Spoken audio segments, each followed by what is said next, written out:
The story I'm going to tell you today is an ancient Greek myth. And there's something I want you to think about before I start telling you the story. And that is that this story is ancient. That means it's really old. And because it's really old, it's been told for a very long time. And when you hear the story, you might think to yourself, I've heard this story before and it was different. And that's because it was. Because when stories are really old, they get told over and over and over again, and the details change and what people emphasize changes. But the story itself remains important to us. So as I'm telling the story today, think about why this story might still matter, might be still important to a modern audience, even though it happened a long, long, long time ago, and most of the details have shifted in the telling. The other thing I'd like to ask is if there are any kids listening to the story today that at some point in the story, maybe the part that they like the best, or maybe the part they don't understand, or maybe the part that's most exciting, they could put an emoji in the chat box just to let me know that you're here. I'd really appreciate it. So our story today is about Persephone. And Persephone was a goddess who lived a long, long, long, long, long time ago, back when Greek gods roamed the earth. And Persephone was the daughter of Zeus, who is probably the best known god, and Demeter. Demeter was her mom. And Demeter was the goddess of all living things. And so when Persephone was growing up, it was always spring. Always.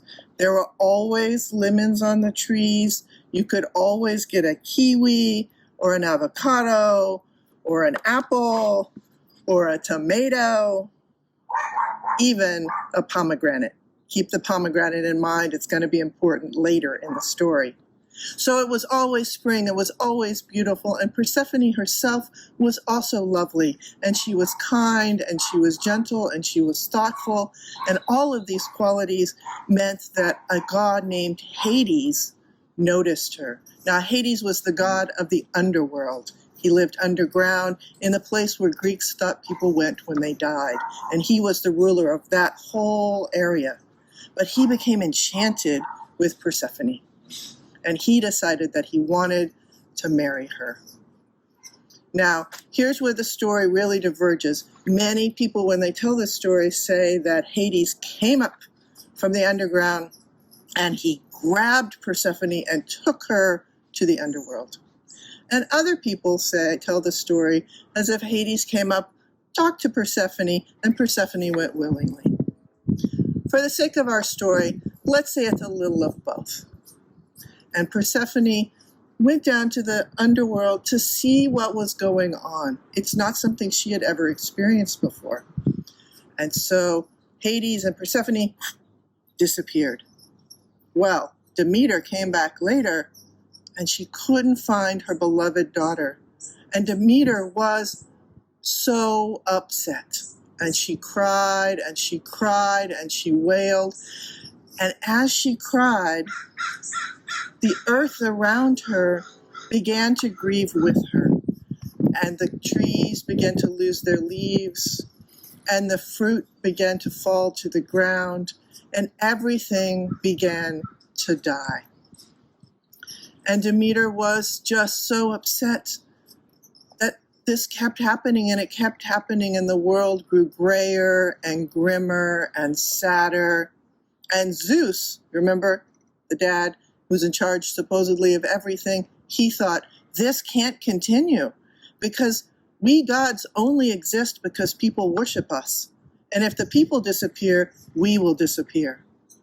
So he decided something had to be done. And he sent a different god named Hermes to talk to Hades and Persephone.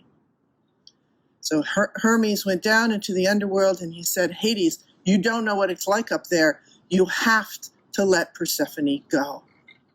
But Hades said, but I love Persephone and I don't think that I can. And so he turned to Persephone and said, you have to come back. Your mother is so sad and the world is dying. And Persephone considered, but as she considered, Hades a tricky god, offered her this to eat. "Have a few seeds, my love," he said. "Have a few seeds." And so Persephone took 1, 2, 3, 4, 5, 6 seeds, and she put them in her mouth and she ate them. And then Hades said, "Sorry, she ate something in the underworld. She can never go back." And Hermes decided, hey, you know what? She only ate 6, and there are 12 months in the year. Let's compromise. And so he said to Persephone, "You could come back up for 6 months, and then you would always return to Hades for the other 6 months and live in the underworld. What do you think?" And Persephone said, "That seems fair. I do love my mother, and I love being above ground, but there is much work to be done underground. Things grow under here as well, and it's worth being here as well."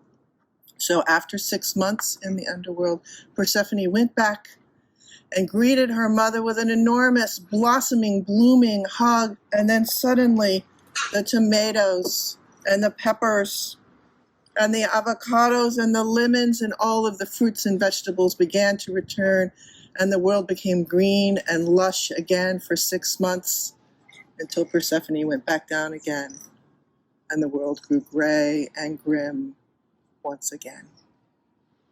And that is my story for the day. Thank you.